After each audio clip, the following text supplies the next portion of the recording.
Thank you to everyone entering the event. We'll wait just a minute and then we'll get started.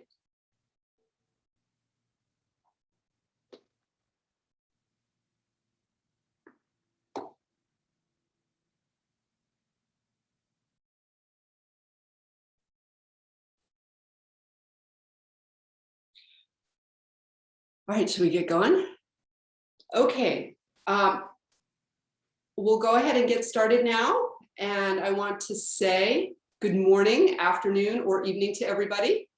Thank you so much for registering and attending this virtual presentation, which is co-sponsored by the Center for Nursing Philosophy, which is here at the University of California, Irvine, Sue and Bill Gross School of Nursing, as well as the Program of Religious Studies here at UCI. I have the distinct honor of introducing today's speaker, Brianne Donaldson. Brianne holds the Shri Parshvanath Presidential Chair in Jain Studies here at University of California, Irvine, which is within the Program of Religious Studies and the Department of Philosophy. In her work, she explores how implicit metaphysical beliefs, whether in science, religion, or secularism, inform the marginalization of plants, animals, and certain people, and how better metaphysics are needed, indeed. She is the author of several books and articles on the following: Feeling as the Unstated Foundation of Philosophy and Ethics, Animal and Planetary Liberation, Bioethics and Jainism, which we'll hear about today, and the Rise of Plant-Based and Cell-Cultured Meat, Milk, and Eggs as Globalized Alternatives to Industrial Agriculture. You can read more about her work at briannedonaldson.com, which I will put into the chat box in a moment. I also want to personally add that she's also a Whitehead Scholar, as I'm attempting to become, and I believe her work on feelings and ethics, as we'll hear about today, have enormous amounts to offer nursing, and I'm just so happy she's here at UCI as a colleague and as a fellow metaphysician. Okay, back to business. I do want to remind the audience that this event is being recorded and will be available on the Center for Nursing Philosophy website afterwards if you're interested. I just also wanted to briefly mention that Professor Donaldson's presentation will be followed by a question and answer period. You can ask questions in two different modes. You can write your question into the Q&A platform in the Zoom, and I will read them out loud for Professor Donaldson to respond to. The other way you can do this is you can raise your hand virtually. There is a raise hand icon at the bottom of your Zoom screen. If you want to come onto the platform, so to speak, and ask it in person. So please feel free also to write your question at any point during or after Professor Donaldson's presentation. Okay, Brianne, I think we are ready now. Would you like to go ahead and share your screen and get started? We're so excited to hear what you have to tell us. Sure. Well, I just want to start by thanking Miriam Bender and the School of Nursing. It's really good to be with you all virtually.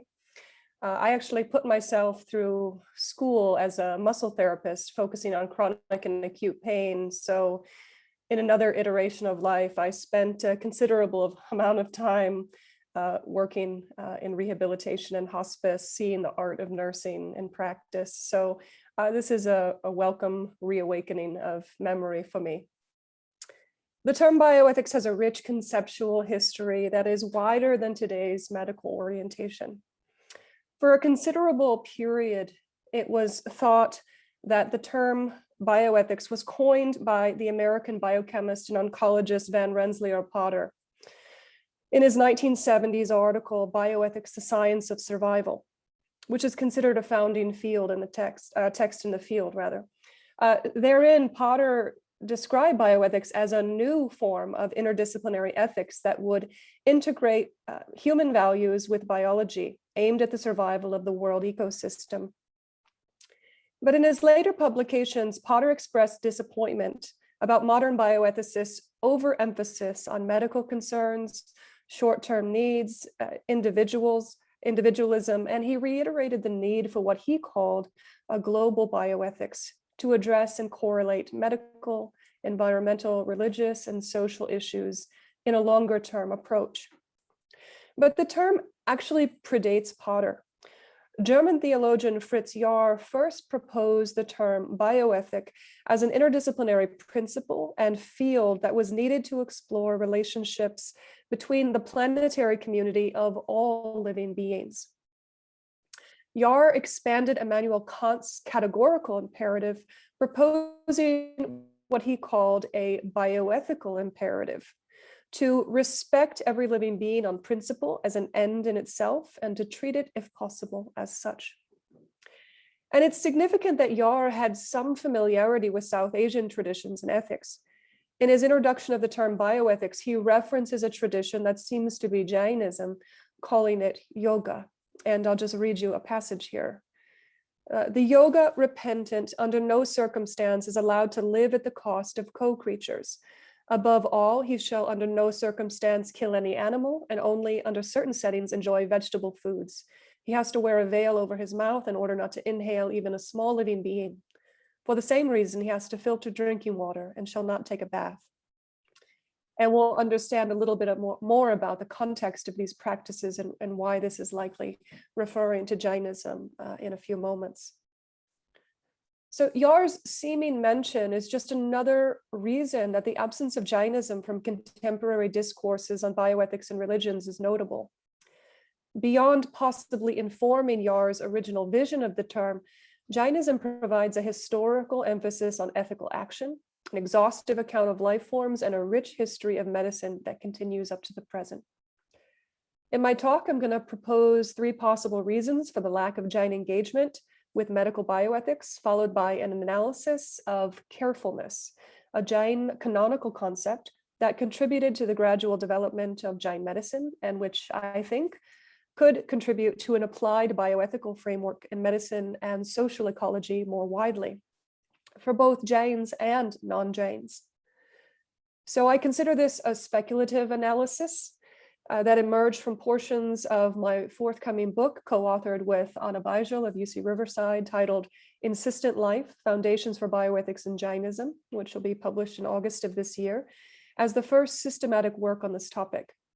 The book includes ancient and contemporary textual analysis, mendicant views, and an international survey that we conducted with Jain medical professionals in India, the US, the UK, and a few other countries as well.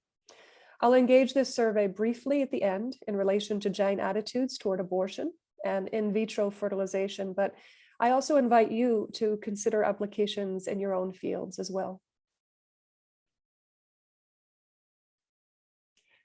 So the bioethics that began as a discipline in the United States in the 60s and 70s was pivotally shaped by Judeo-Christian scholars.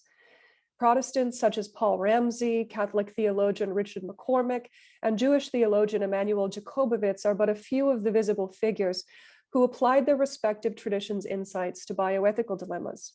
They participated in early policy committees, they wrote academic literature, and they helped found groups that would become the Kennedy Institute of Ethics at Georgetown University and the Hastings Center in New York.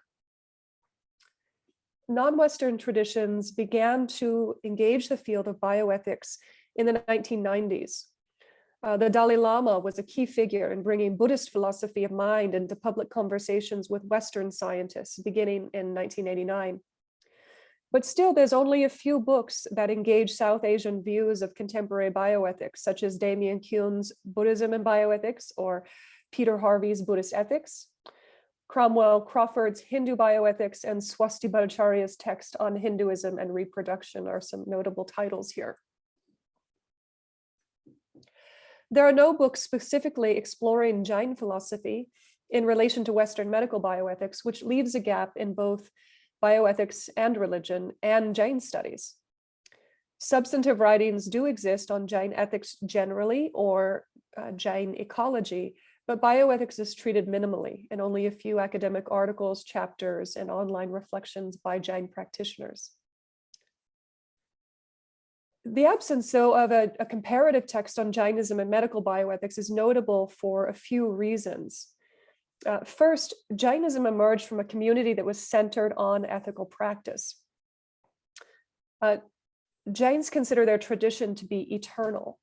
There's no founder, but there is a series of 24 Tirthankars, meaning teachers who made a tirtha or a pathway across the cycle of birth, death, and rebirth.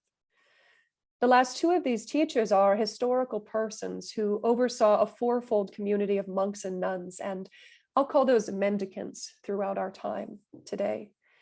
And that community also included laymen and laywomen. The 24th and last of these teachers in our present epic is called Mahavira, the name here is on the screen, who was an elder contemporary of the Buddha.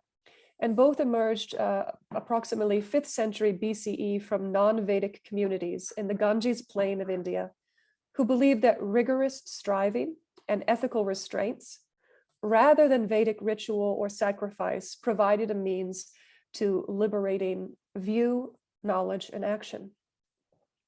Mahavir centered his community on 5 vows: non-harm or ahimsa, and you can see that term here on the screen, which is followed by truthfulness, taking only what is given freely, often referring to food, celibacy, and the non-accumulation of goods, and all those latter 4 vows being in service to the first, nonviolence.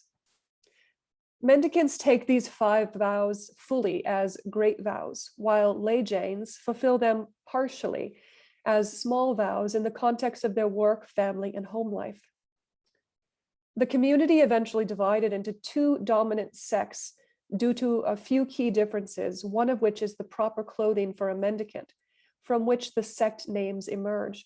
The larger group is the Shvetambara, meaning white-clad mendicants, and the smaller is the Digambara, meaning sky-clad sect of mendicants who believes that monks and nuns must be nude for complete non-attachment, or rather monks, nuns just due to kind of cultural restraints on gender.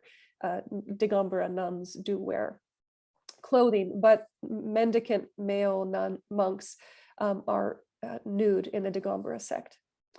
But in spite of these differences, Jains remain strongly united on the ethical primacy of nonviolence, or ahimsa. The second reason is that Jainism offers one of the most detailed accounts of living beings among all global traditions. The Jain universe is populated by infinite beings existing in a cycle of birth, death, and rebirth, and they're categorized by the number of senses they possess, from 1 to 5. So plants and microorganisms and earth, air, fire, water, and wind, they possess the single sense of touch. And then 2, 3, and 4 sensed beings, including mollusks, worms, spiders, moths, respectively, each have the additional sense of taste, smell, and sight, respectively. And then 5 sense beings who also possess hearing. And this includes mammals, fish, birds, you and I, and as well as divine and infernal beings, all part of the world of karmic exchange. The Jain worldview has no transcendent or classical deity because of these 24 teachers. Rather, every living being is said to possess its own core life force. It's called a jiv, and that word is also here on the screen for you, which is an eternal substance characterized by changing qualities of pure knowledge, pure perception, energy, and bliss, which is not really kind of how we understand that word in kind of English translation of bliss, but refers more to a technical concept of self-sustaining satisfaction. And every jiv is interdependently supported by a matrix of 5 non-living substances called ajiv: rest, motion, space, time, and matter.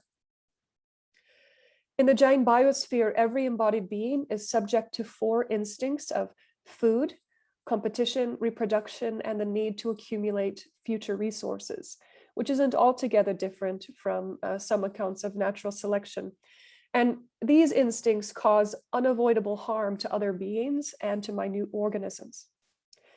Every action in the Jain worldview is said to attract karma, a word that you all might be familiar with, which in Jain philosophy is uniquely theorized as a subtle form of matter that clings to the jiv, obscuring its qualities, which results in diluted understanding and inevitable injury to self and others, and repeated rebirths.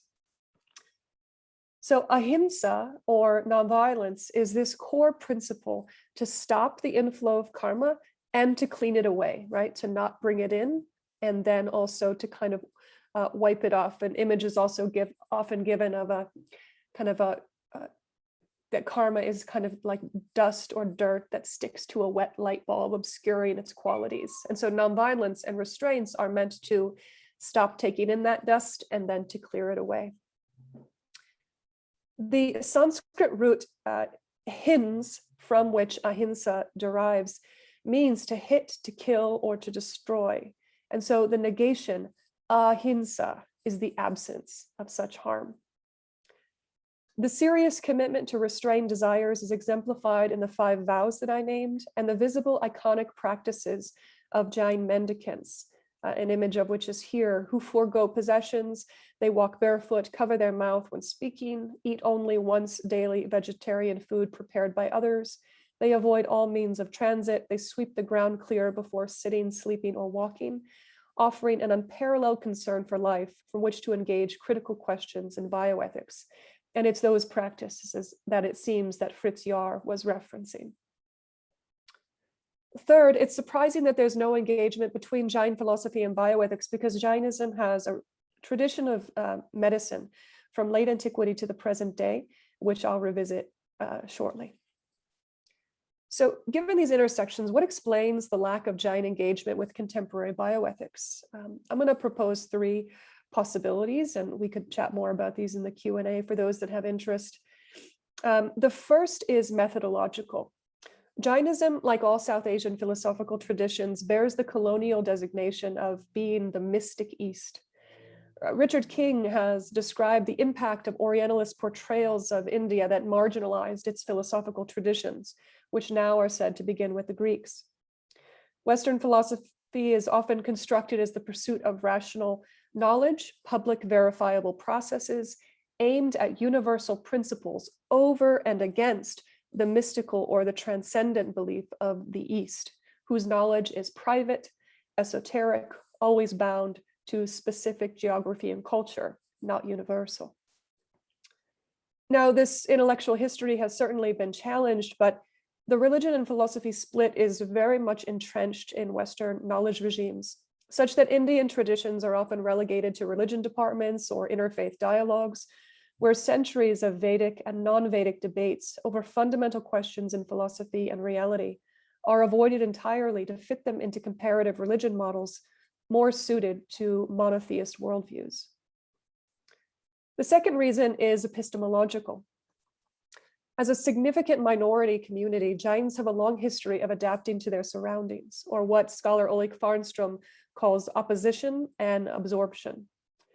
In his analysis of antiquity, Farnstrom describes how Jains opposed certain beliefs that undermined fundamental principles while making, quote, ideological room for converts who wanted to retain some kind of cultural beliefs and habits. So in this process, Jainism absorbed some regional temple rituals. They claimed Vedic figures such as Krishna within Jain narratives, and sometimes recast local goddesses within the Jain virtue of nonviolence. So this opposition and absorption sustained the Jain community throughout history through integrating regional ideals, securing royal patronage from kings in order to survive the shifts of empire, whereas Buddhism, a close cousin to Jainism, had virtually disappeared from the subcontinent by the 11th century CE. The Jain tradition never left. So these practices of tolerance are reflected in the Jain term anikantavad, or the doctrine of many-sided views, which is a mode of formal logic that affirms contradictory views and qualities as simultaneously true, depending on the perspective in which they're offered. Even today, the anticipation of conflicting views permit modern Jains to encounter non-Jain ideas and absorb some or all of them into Jain views while opposing others. The third reason is sociological. A debate persists between scholars of Jain history and Jain diaspora, meaning those who are now living outside of India, as to what degree contemporary Jains can apply the tradition's orthodox principles to contemporary ethical issues. On one side, scholars warn that the ahimsa ideal of total restraint from activity in the world, right, restraining oneself from activity in the world, that this undermines a positive engagement with social ethics. One scholar has even described ahimsa as a, quote, ethic of quarantine, which now has new resonances this last year, as opposed to any form of positive advocacy. But on the other side, we have diaspora scholars who provide a more positive picture of Jain social engagement and compassion. Though these modern views are also defined as neo-orthodox, or a kind of reinterpretation from a liberation-centered ethos to a socially centered or an ecological ethos. So neither of these sociological views identifies an applied ethical framework that one can trace from the early canon up to the present. Right, we either have something that doesn't fit very well because it is seeming to remove one from the world, or something that has to be a full reinterpretation. So there's nothing that we can trace back through from the early canon to engage in medical bioethics while staying connected to those mendicant roots. But I argue, however, that the liberalization of medicine does offer an existing precedent in the form of carefulness as an applied mode of practice between the orthodox goal of restraint and engaged social participation. And I'm going to turn to that now. And I just want to say that I'm really indebted to my co-author, Anna Bijl, for her work on Jain medical history in our co-authored book. So the early Jain canon has a very negative view of medical care. And by canon here, I'm referring to 45 Jain texts written mostly in Ardhamagadi Prakrit, beginning around the 6th century BCE, which are considered canonical by the larger Shvetambara sect of Jains, who accept most or all of these 45. Digambaras consider these teachings lost, and they identify a different later set of texts. The earliest canonical texts are actually manuals of conduct for mendicants, and in them, medicine is often forbidden, first because it eradicates microorganisms that cause disease, and second because many living beings are also destroyed to produce the medicine itself, which included common curatives of meat, honey, and alcohol. A doctor is described in the earliest Jain text as a violent pretender, blind to the karmic costs of medicine, professing to cure while he kills, cuts, strikes, destroys, and chases away life. Medicine also violates the ahimsa ideal of restraint. So that 24th teacher, Mahavir, for example, exemplifies how to avoid karmic consequences. He eats little, he fasts often, he bears extreme temperatures, tolerates attacks by insects, animals, and people, and accepts disease, injury, aging, and ultimately death without seeking medical care. So monks are prohibited in certain texts from washing or cutting into a wound, which would destroy living beings on the skin. And disease is considered one of 22 troubles that monks should bear. And mature mendicants should not seek food when they're ill, nor bathe, nor brush teeth, or protect themselves from the sun. All of these referenced in early canonical texts. Medical literature, such as Ayurveda, is described as false teaching in one canonical text, and medical treatments and medicines are listed among 52 things that are unacceptable for a devout mendicant.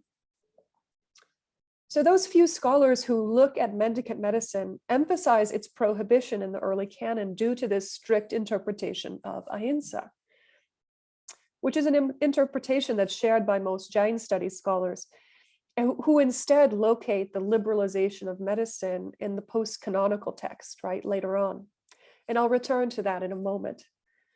But it's important to note that early canonical texts do include rare examples in which medicine is allowed.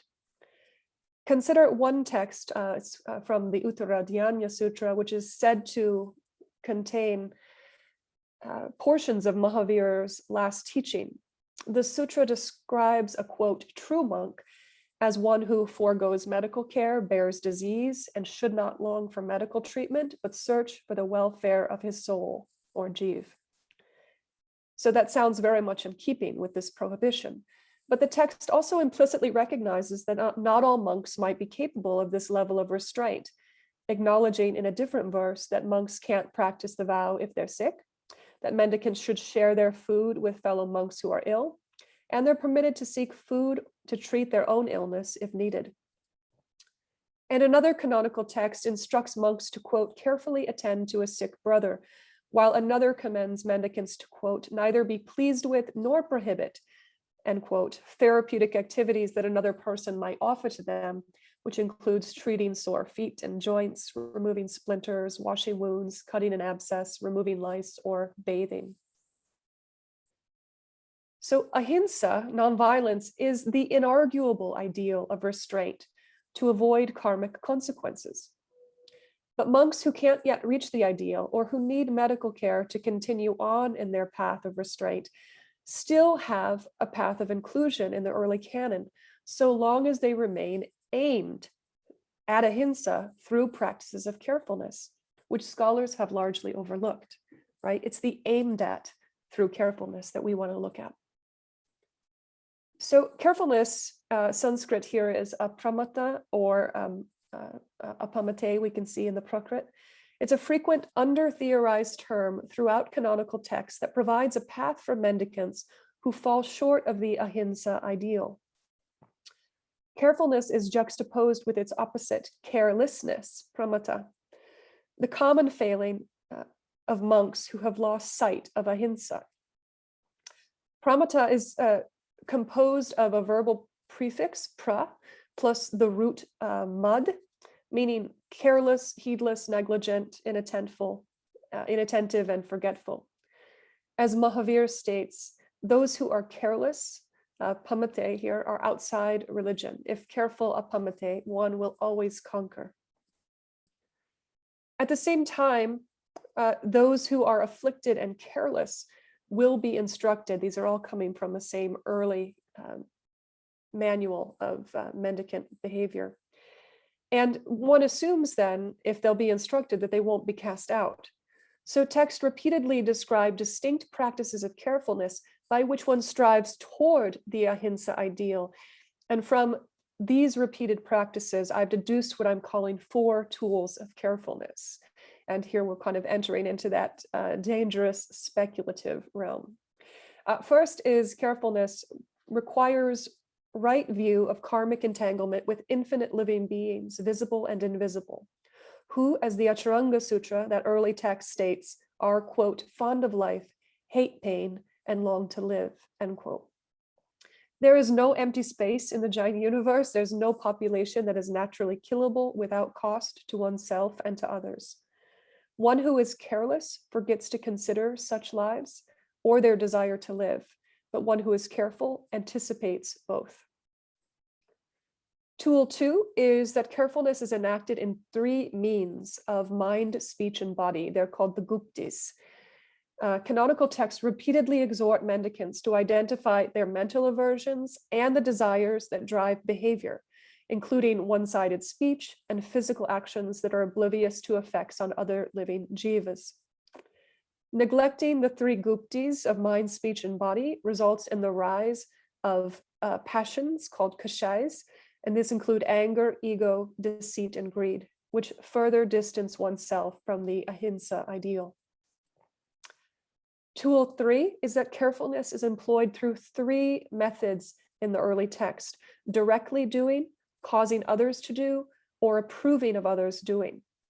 These 3 methods recur continuously in canonical texts, such as this passage, quote, if one kills living beings or causes others to kill them or consents to their killing them, their iniquity will go on increasing, end quote.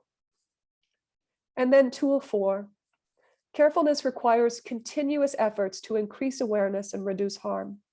Even disciplined mendicants may harm living beings, and if this happens, the early canon states that the person will receive the karmic cost in this lifetime only rather than the future. But if the act was due to carelessness, quote, he should repent of it and do penance. One who knows the sacred teaching recommends penance combined with carefulness And here we see another variation of the term.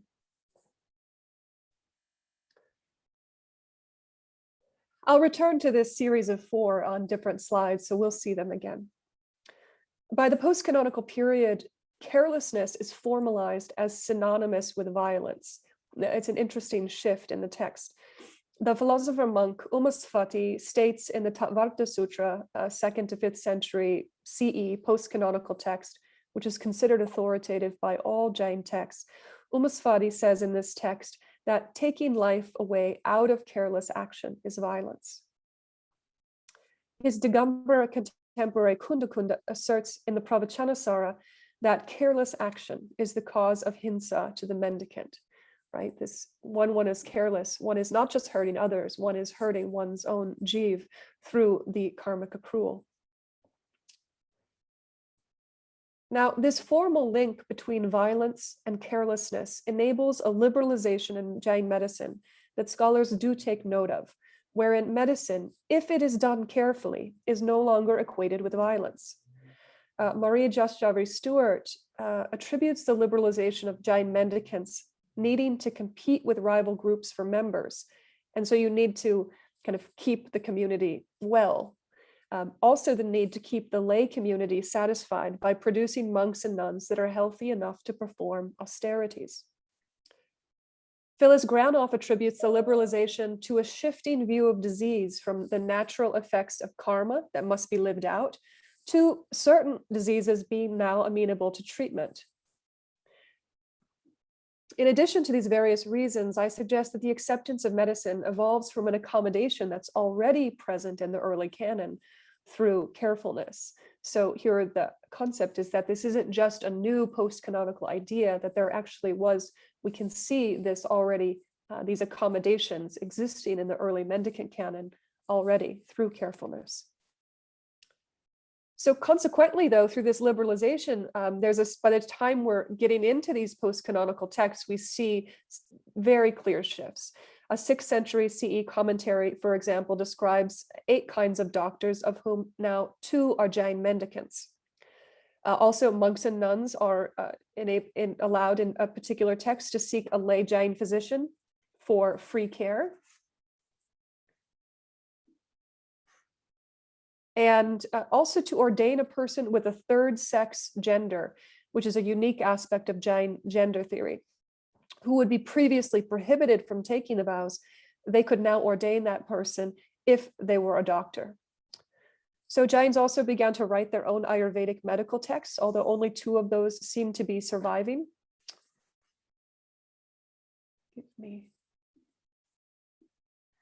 And we've got those here on the screen.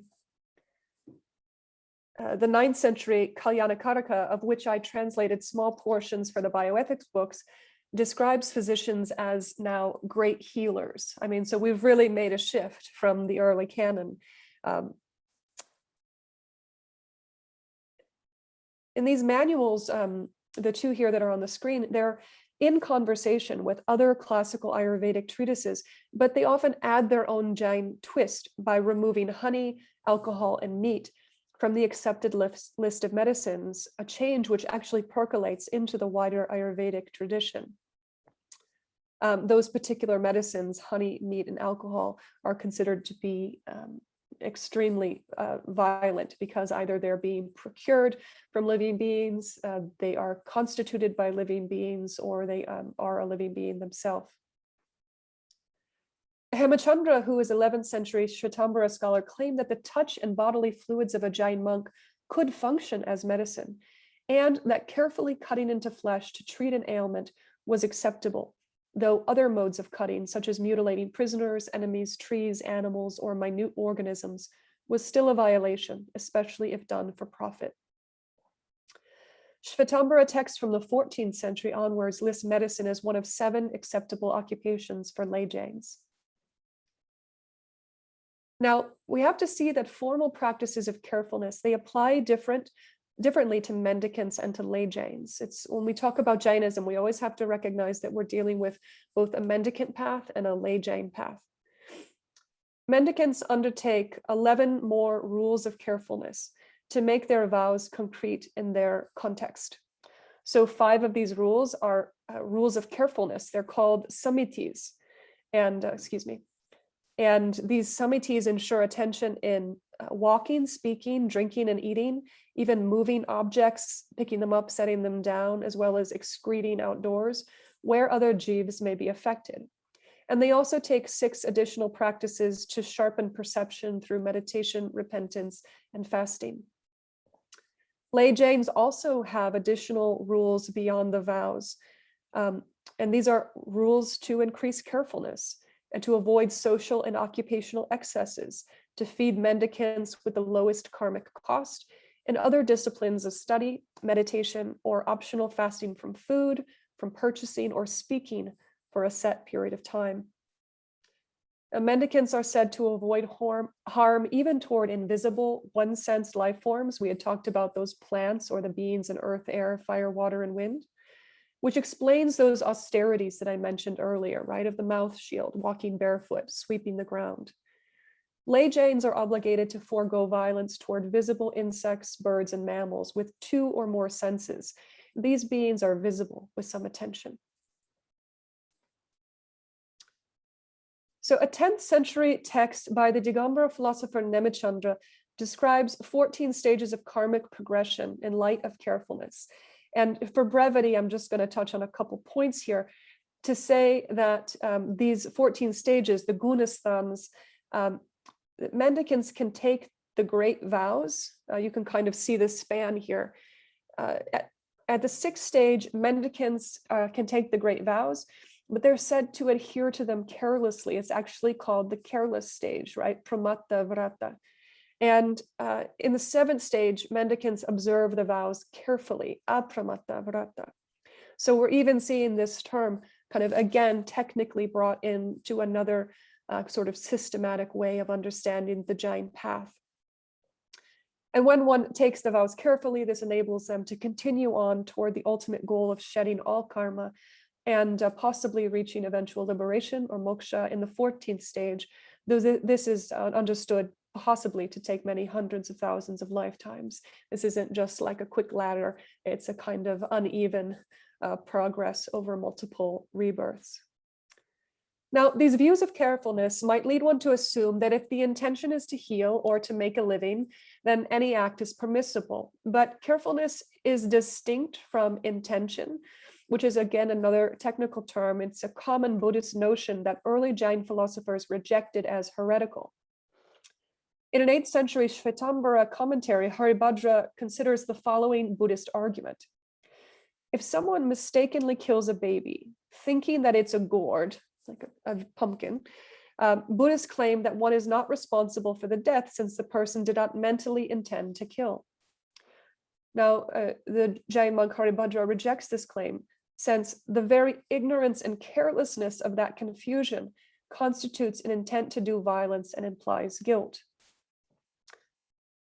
So carefulness, apramata, right? It requires these applied tools beyond mental intention that keep one concretely oriented toward ahimsa, even if it's imperfectly practiced.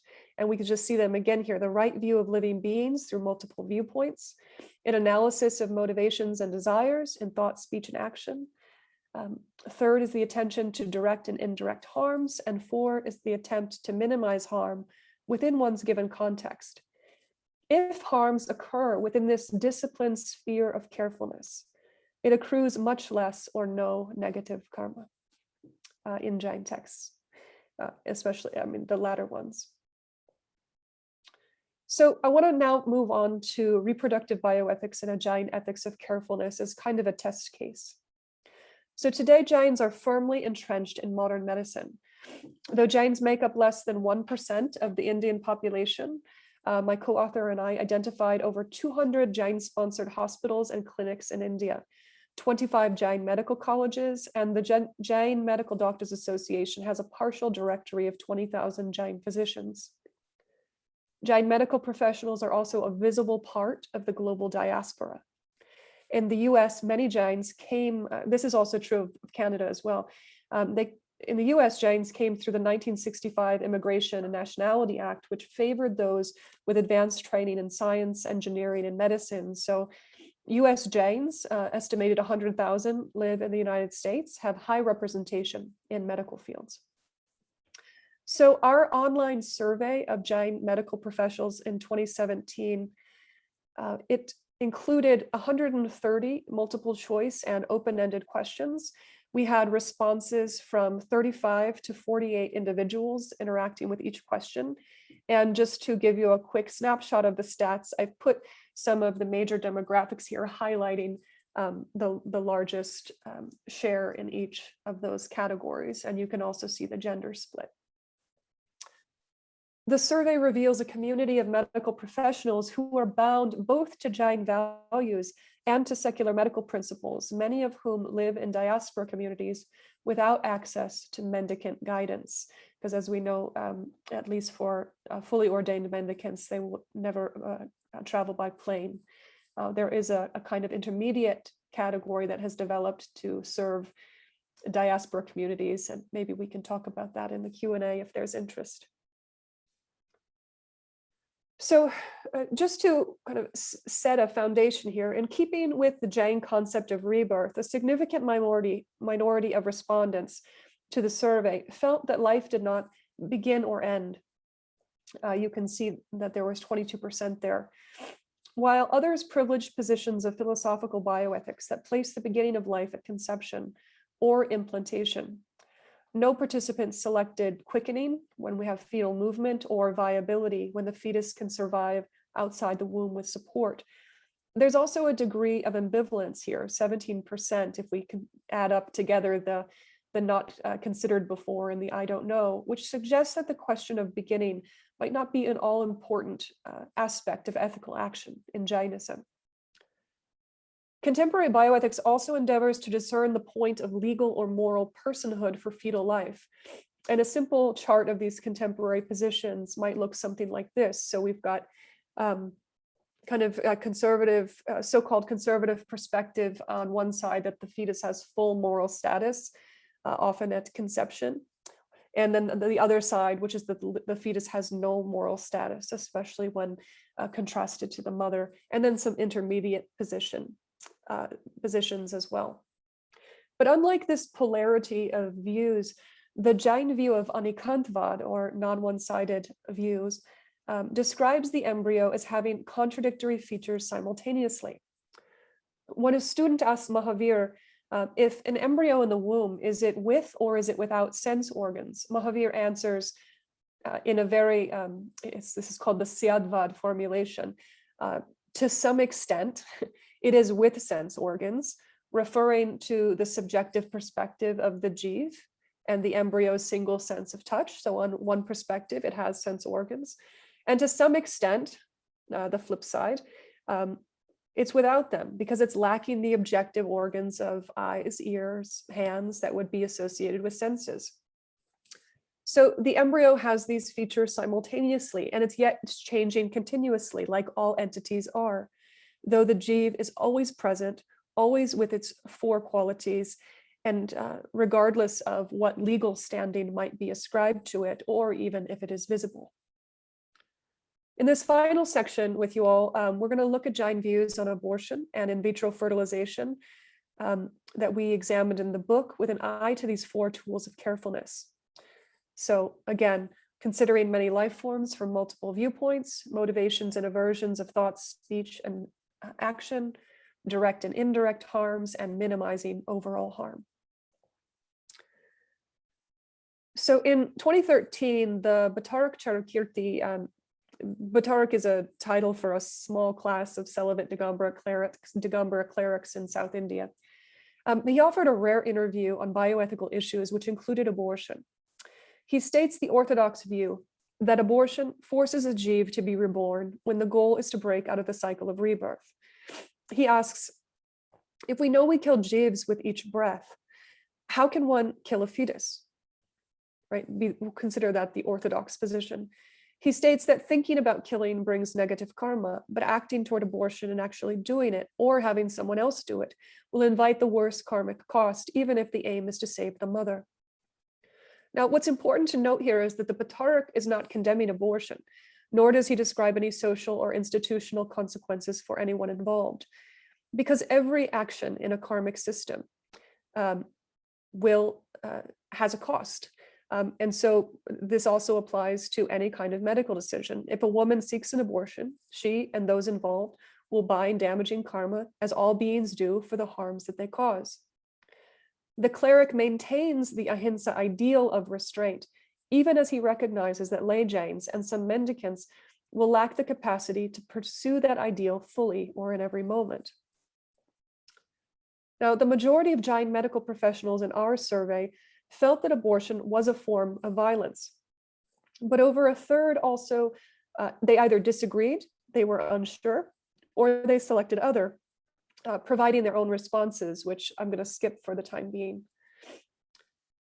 Participants provided greater insight into their views when they were asked to review a series of statements related to abortion and choose all that apply. The statements that were selected by the most respondents included, and I'm just going to kind of go top to bottom here, you can see that abortion can be justified only when needed to save the life of a mother, 58%. If the child may have genetic or physical anomalies that could lead to a life of suffering or early death, 56%. When a woman feels she can't emotionally or financially take the burden of another child, 28%. And there we can see that there are kind of different harms and desires at play that are being factored in. No respondent felt that abortion could be justified when the child was an undesirable gender. Those census numbers do show that some Jain communities in India do have gender disparities, though usually lower than the surrounding culture, which we discuss in the book. Smaller minorities affirm that abortion can be justified at any stage prior to birth, 5%, and abortion can never be justified, 11%. No respondents felt that abortion can be justified by the mother for any reason whatsoever. At the same time, as we can see on this graph, many respondents felt that providing abortion services and counseling is an important healthcare service, 28%, and that greater education on abortion and abortion laws among healthcare professionals is needed to reduce stigma and increase safety and accessibility to abortive services, 22%. A similar percentage felt that there were too many obstacles for women seeking abortion, 20%, while a tiny minority believed there should be additional regulations at 3%. So what I'm saying here is that when we look at this, these views are much more nuanced than a flat restraint of ahimsa, to just do not do violence. They reflect on the life forms of the mother, the clinicians, the fetus, on mixed motivations, on direct and indirect injury, and reducing harm, including future harm, revealing insights that I've been trying to articulate through these applied tools of carefulness, which could provide a Jain framework for bioethical discourse in the public square that connects back directly to the Orthodox canon. A Jain ethics of carefulness maintains a connection to karmic causality and consequences, as well as the ideal of ahimsa unique to Jains, while also using 4 applied tools to ask rigorous ethical questions that are relevant to Jains, but also to non-Jains, right? One doesn't have to share the whole system to be able to consider these tools in one's own context. So to conclude, I just want to turn the 4 tools toward in vitro fertilization, which is a reproductive technology introduced in the 1970s to treat infertility in women and men who can't conceive in the womb. A woman undertakes hormone injections to overproduce eggs that are then removed and fertilized with sperm in glass or in vitro. The fertilized eggs develop to the blastocyst stage around 5 or 6 days, where nascent embryos are then evaluated for their quality before 1 or more are transferred into the mother's uterus in hopes of implantation. So in his brief summary of Jain bioethics, Jain physician D.K. Bopra states that Jainism is indifferent to the method of procreation, but more concerned that, quote, children are the cause of attachments and aversions leading to the influx of karmas, end quote. When presented the survey statement, I feel that humans have an ethical responsibility to control the human population by having fewer children. The majority of Jain medical professionals answered affirmatively, 61%.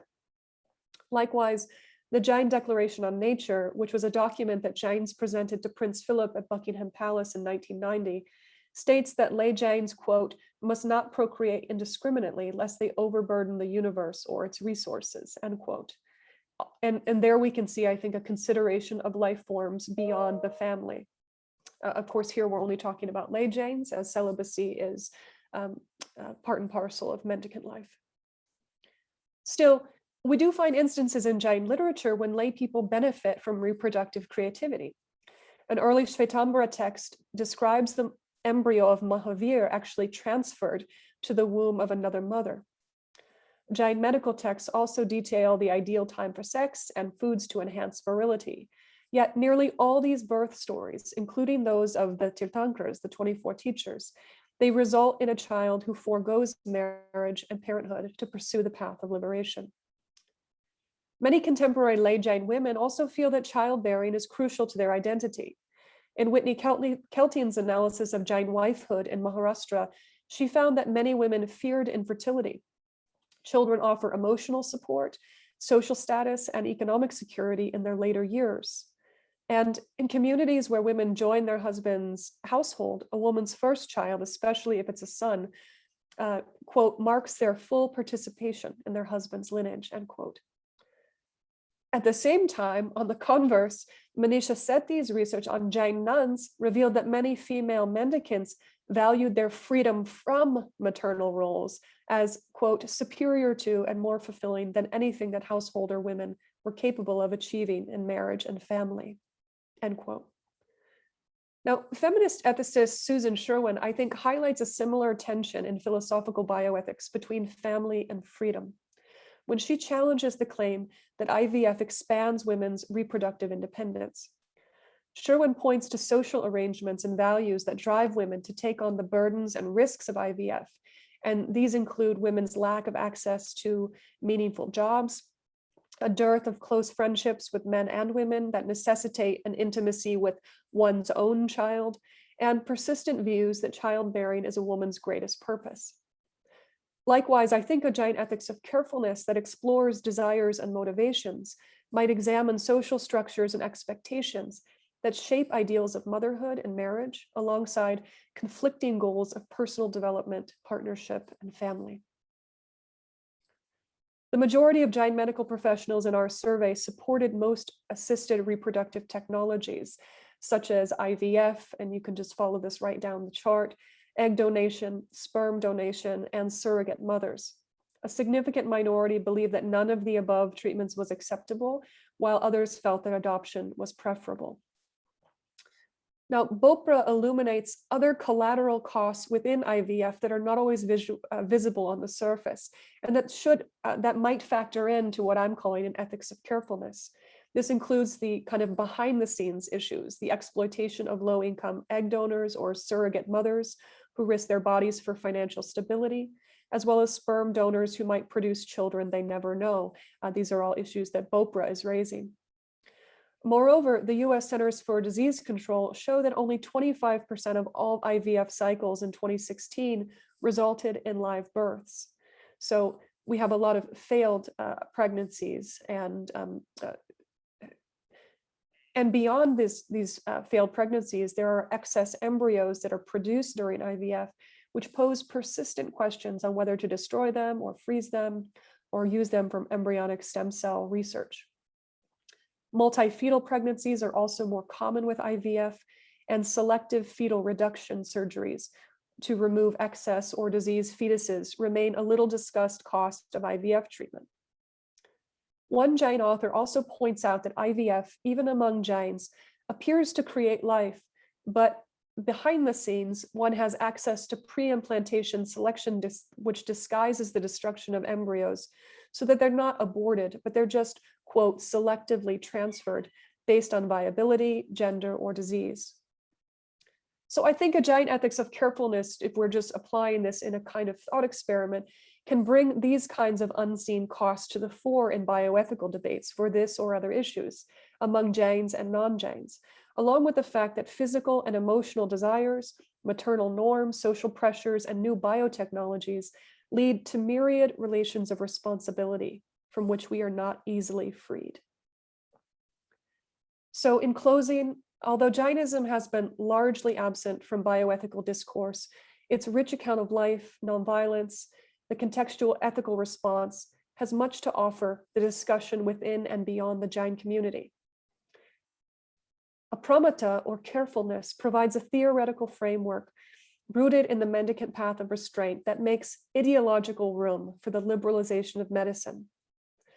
By requiring a robust analysis of diverse living beings through multiple viewpoints, motivations and aversions of thought, speech, and action, harms that we do directly, and those that we require others to do on our behalf, or we approve of through purchase, silence, self-interest, institutional pressures, convenience, or inertia.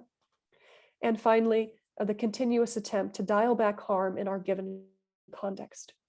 Ultimately, in a universe in which life itself has a cost, a Jain ethics of carefulness provides tangible tools of reflection for individuals and institutions to seriously consider the cost to oneself and to others, and to seek out alternative modes of thought and action to actively reduce these harms whenever possible. Thank you.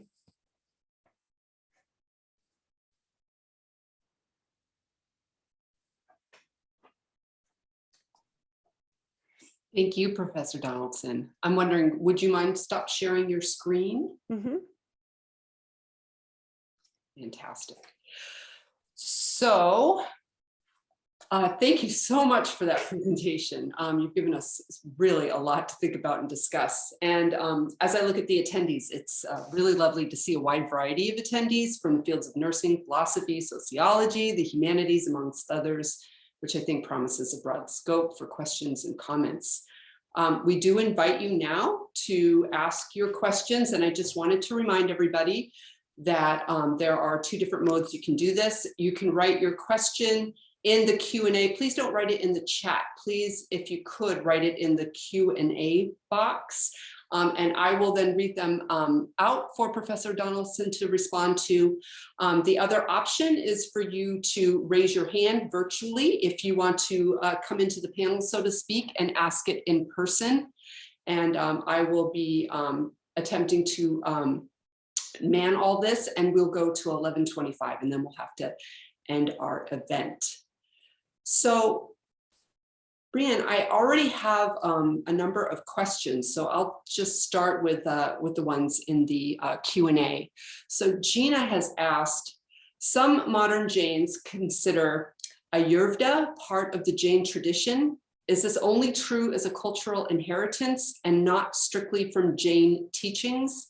And she qualifies the question in terms of householders and not mendicants.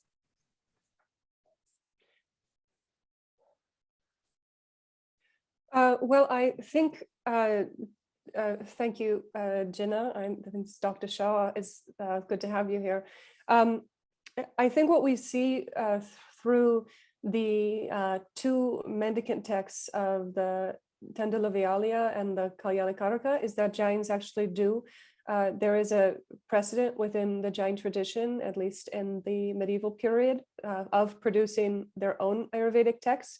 Always with their own kind of Jain twist, as I put it, right? So it's an emphasis on nonviolence, so that there are, it's engaging with other modes of what we would think of as classical Ayurveda, and then changing the modes of delivery, medication, to make them less violent. And then we also see that that begins to percolate into the Ayurvedic tradition. So I think that there is a Jain Ayurvedic tradition within Jainism, and these texts actually have only been just recently engaged, and so it's a new area to explore.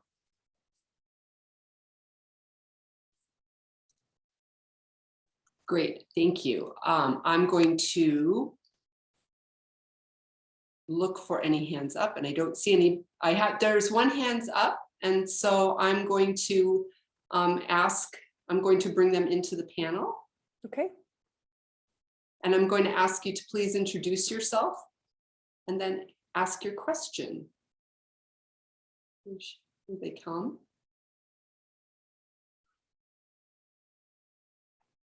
Hello? Yes, I'm here. I'm trying to turn on the video. It's okay. I think just audio will have to do. Hi, Brian. This is Hasendra. Veena and Hasendra. Oh, Jajanendra, how are you? Hasendra. Oh. About your 4 tools, and I think one thing we may have missed are that liberalization of treatments, Ayurvedic or otherwise, has become acceptable among many mendicants when they see that benefit of their physical well-being is going to be more helpful in enhancing the nonviolence attitudes and propagating the Mahavir's philosophy. They seem to be accepting medical treatments more easily than, not. So their tool, I mean, the basis they use for that, if it is going to do more good in terms of getting nonviolence achieved, then they consider that as acceptable practice. Mm-hmm. Yeah, that's really helpful, Hasendra. So in our book, Anabhajal and I we really are trying to mine all works and also mendicant interviews. And as you might guess, these are kind of rare sources, but we did find quite a few. And certainly, especially here crediting Anabhajal in her work on Jain medicine, as she's looking through the canon, not even to the liberalization period, but even earlier, there emerges what she's calling the duty to care for mendicants. And so I reference this just briefly, which is that there seems to emerge, even in the early stages, the feeling that a body has to be healthy to do restraints, that there is a sense that one of virtue of caring for other fellow mendicants, and that this just continues to increase. We did find contemporary a study on, say, dental care among Digambara mendicants, which was sort of across the board. There is some really interesting work on monks and nuns, some of whom are regularly accepting care, including even severe surgeries like for traumatic brain injury, and some not. And so it's, and then finally, I wanted to just bring attention to everyone. There's a really fascinating film called The Ship of Theseus. It's a 3-part film. And in one of it, it's one of the rare depictions of Jain mendicant. The whole premise of this part of the film is a Jain mendicant who has spent his life fighting for animal welfare reform in India. And he gets a disease and decides that he will not be treated. But at the end of it, he actually accepts treatment exactly for the reason that you say, Hasendra, which is that he's sort of working through and grappling with these kinds of karmic consequences. And he decides to pursue care so that he can continue his work. So I think your point is a good one. And hopefully when the book comes out, it'll be well represented that this is a really rich issue among mendicants who are also engaging with healthcare. And also when we talk about pramat and apramat, the stage of apramat, so from 8 after 7 stage to 14, it's a very small duration in terms of time frame. Most mendicants and practitioners would be practicing for the majority of their life or even births would be in apramat. I mean, yeah, pramat, so that they will be in a stage of acceptance, more liberalization, acceptance mode, because they haven't achieved that apramat stage, and which is very short duration. Once you go to the stage 8 to 14, it's a quick succession of few minutes or seconds. But main struggle is up to the stage 6. And that's when the liberalization is, I guess, becomes more acceptable. Thank you for medical that. treatment. Thank you so much. Thank you. Thank you both, Hasendra and Veena. Thank you. Thank you. Yes, Jajanendra, thank you. Thank you.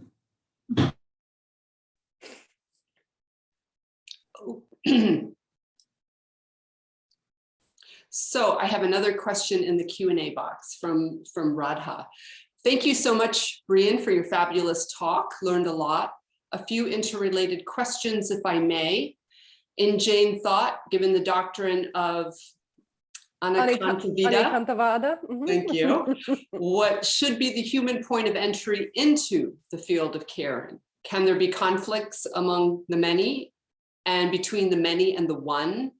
Does Jainism make a distinction between Sanchita karma And I'm going to have you help out again. Yeah, go on. Okay, finally, does ahimsa based on bioethics subsume biopolitics, or is the domain of the political obviated altogether? I hope the questions make sense. There were plenty of them. Thanks, Radha. Very good, as Professor Radhakrishna. It's good to have you here. Yeah, I'd love to hear more about what this question of the doctrine of Anikantavada, the human point of entry into the field of caring. Can there be conflicts among the many? And, I've lost it. I've lost that question. I think it's in the answer. Let me go back here. Yeah. Here we are. Can there be conflicts among the many and between the many and the one? I guess let me focus on this a couple of points here then. Anikantavada really, it's a kind of, its contemporary use and its historical use are not always the same. So Anikantavada is really a way, it's actually kind of a metaphysical doctrine that is meant to refer to the fact that every jiv is both eternal on the one hand, and simultaneously it is changing through its qualities and modes. And it's to kind of recognize that even when we are in a world of apparent difference, there is this kind of continuity that every living being has this eternal jiv, which is pure knowledge, pure perception, energy, and bliss, even though its bodily forms might be different.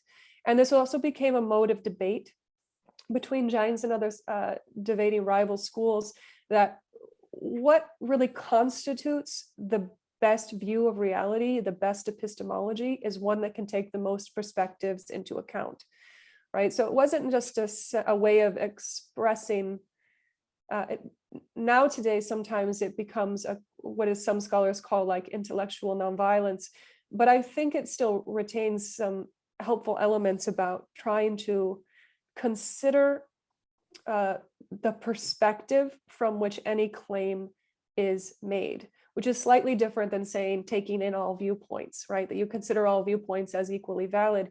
One is trying to, within their own perspective of truth, trying to consider the perspective from which a claim is made and to take in as many as possible. And I think in this sense, it really can open up the doors to new modes of communication in kind of clinical and theoretical medicine, because there is this sense of trying to understand that one's position in a context informs one's interpretation and knowledge. So in that sense, I think that there's something really valuable. I think maybe for the rest of it, I'll just marinate, but I really appreciate these questions. Hopefully you've been able to make your own connections about biopolitics, and maybe we could continue that conversation in the future. Thank you. And it sounds a lot like nursing, what you're talking about. But so we have somebody who wants to come into the panel, but I want to take one more question from the Q&A first. Sure. So this is from Keith. What is a Jain view of COVID, i.e. killing, the virus, vaccination, etc.? Where does carefulness fit in here? Yeah.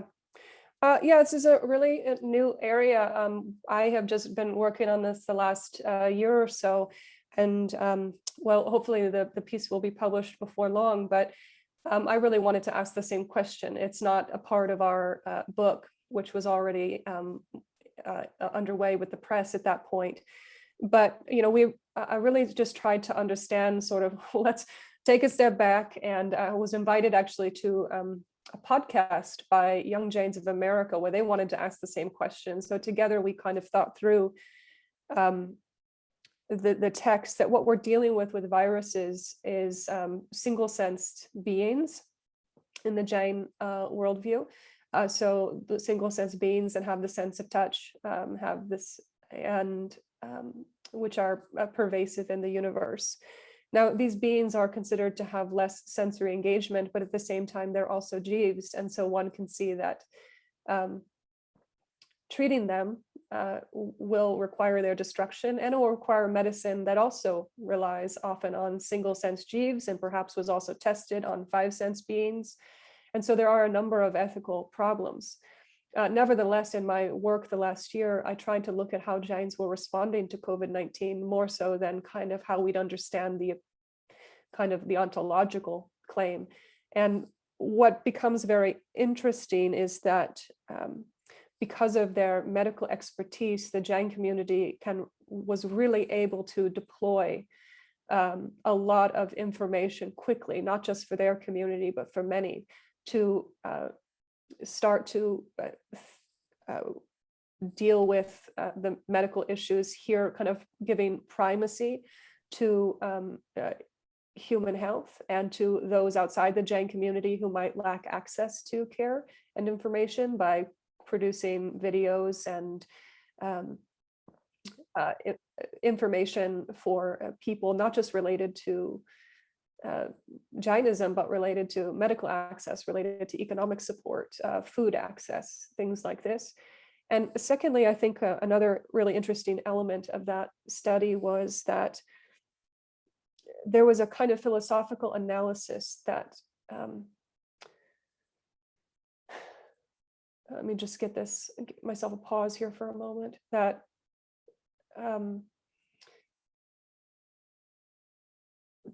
there were different analyses, because we cannot speak about Jainism as a single voice, right? When we talk about Jain responses, we're talking about as many responses as there are Jains. And yet there was a kind of theme emerging that COVID is both a moment of ethical pause to realize the consequences that come from, and maybe this ties into the biopolitics, that COVID provides a moment of reflection on kind of our relation with the wider ecological world, and that seeing in as much as COVID is a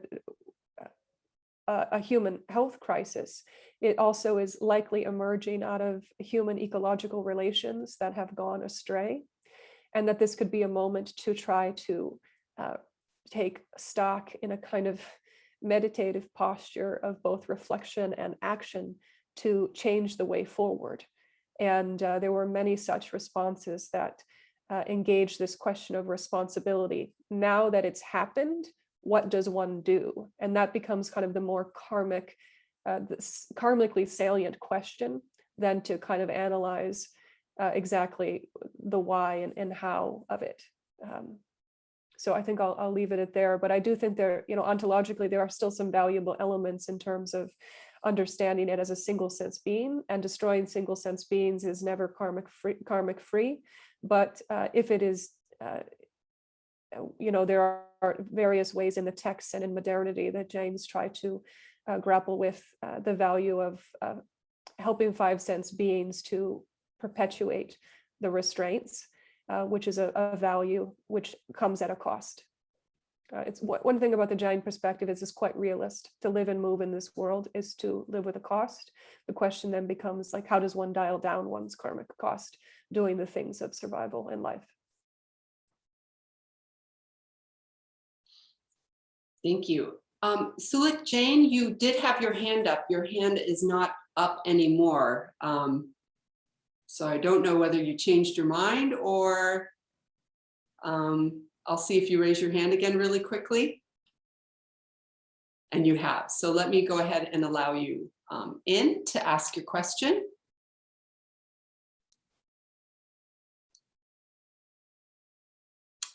You should be virtually zooming in.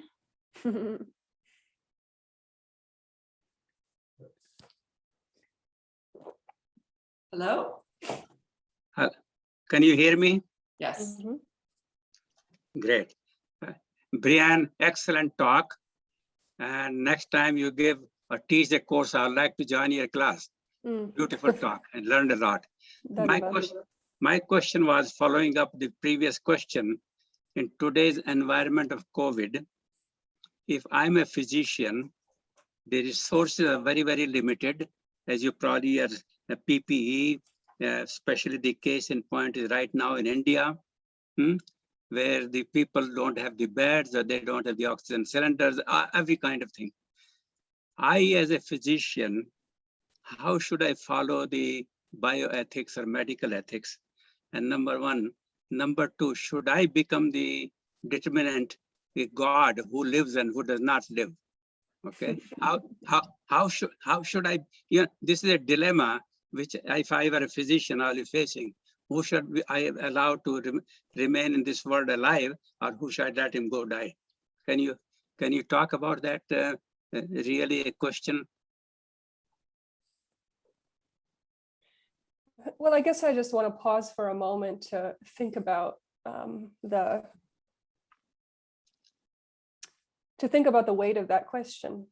When we ask a question like that, we're really trying to imagine. I hear it in your voice. I think that you're really trying to imagine this dilemma, and to be both a clinician, a nurse, a physician, to be a patient, to just take pause and realize that we are in a time when people are encountering many ethical dilemmas like this, and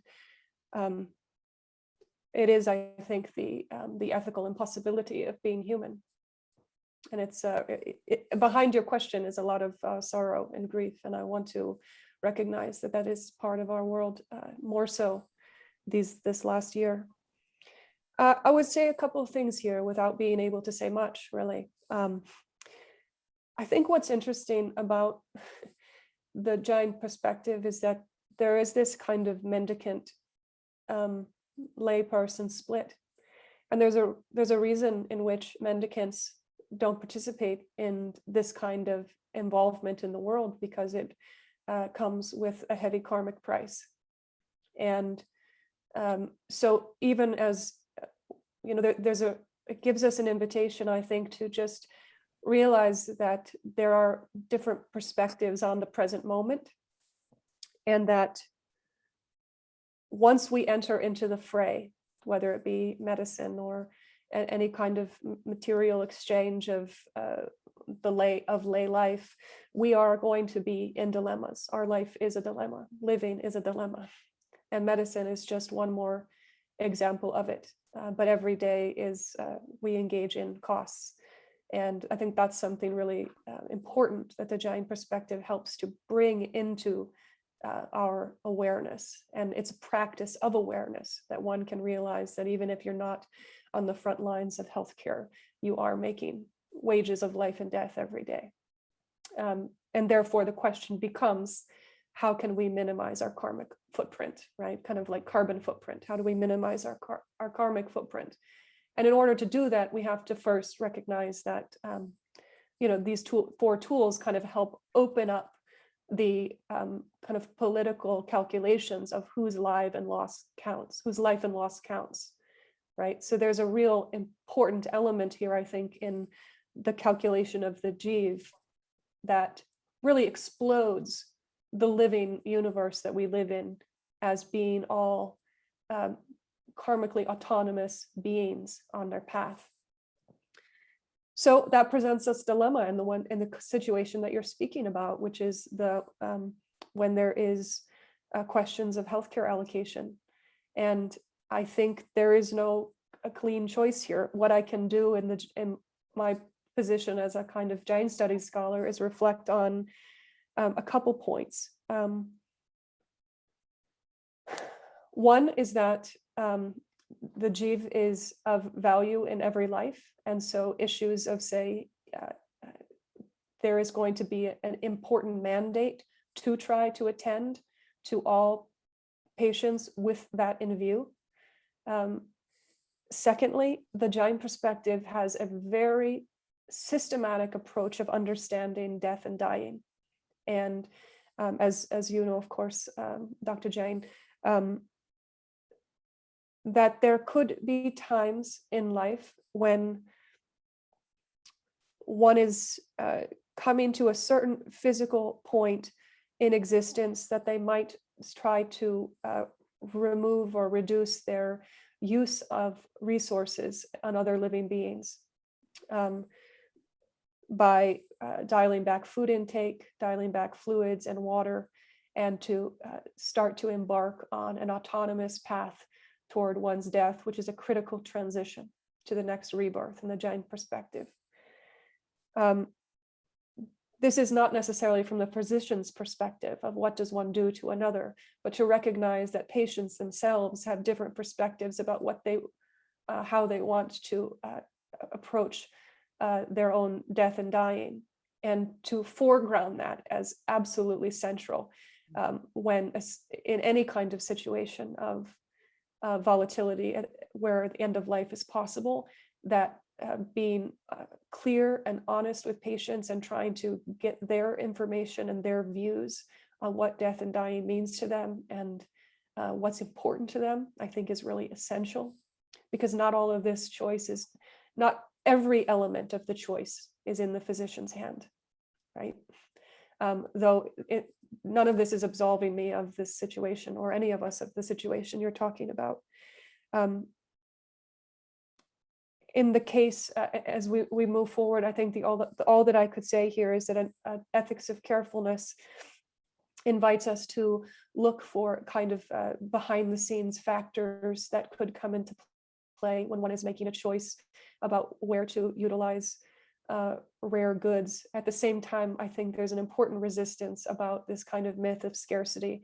And what I've seen among the Jain community actually in the last few weeks is the deploying together to try to make their physician fellows and partners not be in this situation by trying to provide as many resources as we can through ventilators and other goods. So I have, I'm not trying to sidestep it. It's just a question that I can't answer right now, but hopefully we can all think it together. And I think there are resources within Jainism to grapple with ethical impossibility, but not without karmic cost.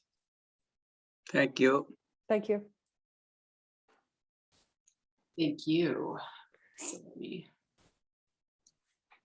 do that. We have numerous other questions, so let me go back to the Q&A, and this one is from Nathan, who says, thank you. It's very helpful to see more work on relevance of traditions to contemporary bioethical issues, where decisions are often based in Western utilitarianism.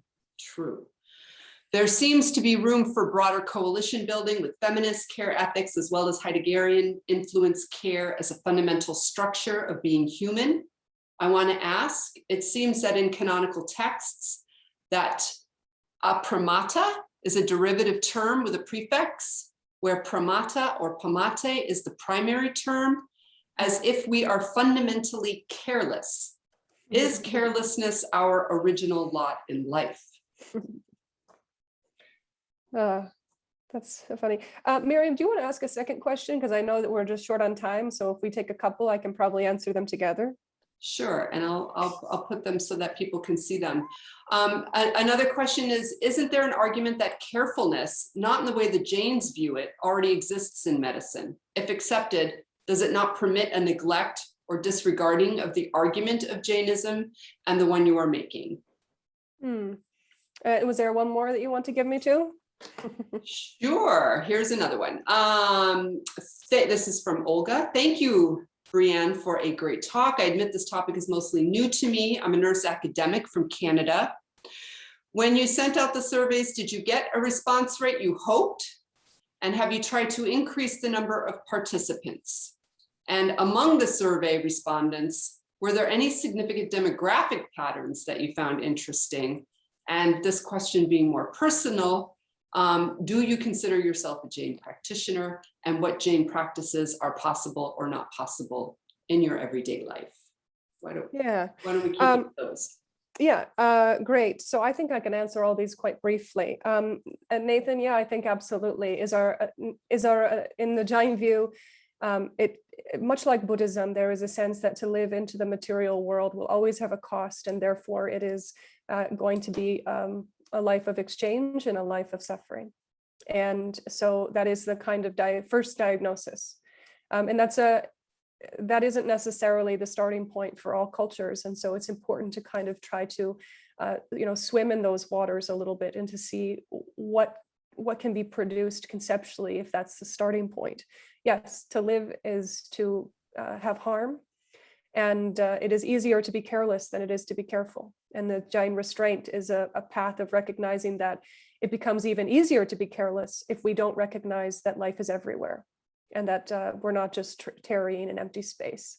So the more one becomes aware of life within and throughout, then there's a sense within Indian thought more generally that knowing informs doing. Knowledge and action are not separate. They are actually co-productive. As one knows, behavior is transformed. And this kind of is the heart of the carefulness sense.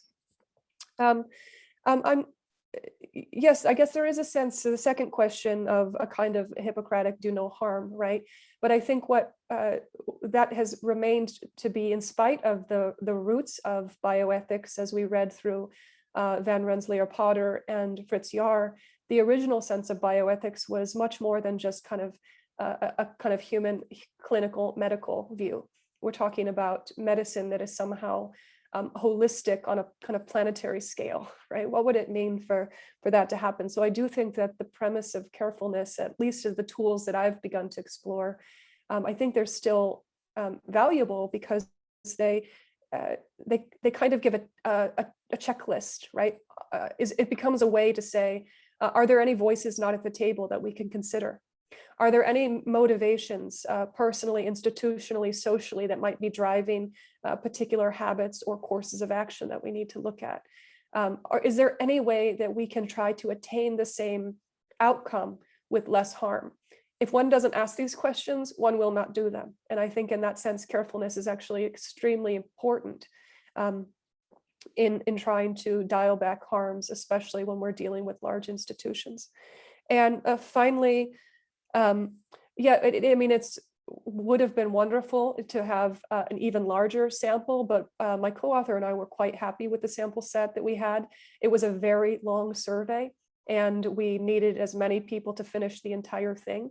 So for a first take, in terms of the fact that no one has ever done anything about Jainism and bioethics, we were happy to be able to have, 36 to 48 interactions with every question that would at least give us a starting point, and certainly hope that others will be able to take this sort of foundational text and move it forward. In terms of my own perspective of a Jain, being a Jain, I was born in the deep woods of rural Michigan. So I certainly was not exposed to Jain specific principles growing up, but I did first hear about it in a community college video course on comparative religions. And I thought to myself, what is this? You mean that they're not all perspectives in the world are ultimately will view everything as disposable? And it went into my mind, and it lived in the background stewing for some years before I actually began to explore it. And I will say that I think, like many scholars who study Jainism, you're not unchanged by it. Because as one begins to entertain the concept that we live in a living planetary multiplicity, where everything around us is on its own karmic path, whether it be true or not is really secondary, that it seems to enliven the world to me, that it seems to make me understand myself differently. It changes my way of thinking, my mode of being, my way of seeing autonomy all around me. I definitely say, well, I've been very shaped by Jain principles and practices, and find them to be an ancient and contemporary community to think with. So in that regard, I'll say that. Thanks. I think on that lovely, lovely answer, we'll go ahead and end the event. I want to once again, Brianne, thank you so much for being here today, for sharing your scholarship with us. Learned so much, and I have a million questions to ask you, so I'll be following up with you in person. Thank you to the audience for coming, for attending, for engaging. This has been recorded. We will send out a link to all registrants in about a week or so. So if you or your colleagues have not been able to attend, we'll offer that retrospective opportunity. So once again, thank you, Brianne. Thank you, community, and have a wonderful weekend. Thank you. Goodbye, everybody. Bye-bye. Thank you. Thank you.